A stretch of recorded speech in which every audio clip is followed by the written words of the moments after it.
people, how do I read the Bible? I ask you, if I were to say in this room, how many of you believe if you read the Bible every day it would change your life? Every person in this room would probably raise their hand, correct?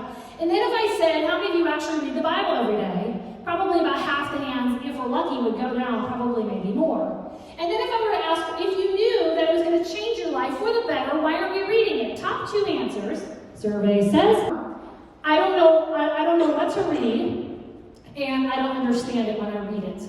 So everything that I do really tries to take you back to the Word of God and really bring it to a practical level and say, what is God saying to me? And why does this even mean anything to me in my day?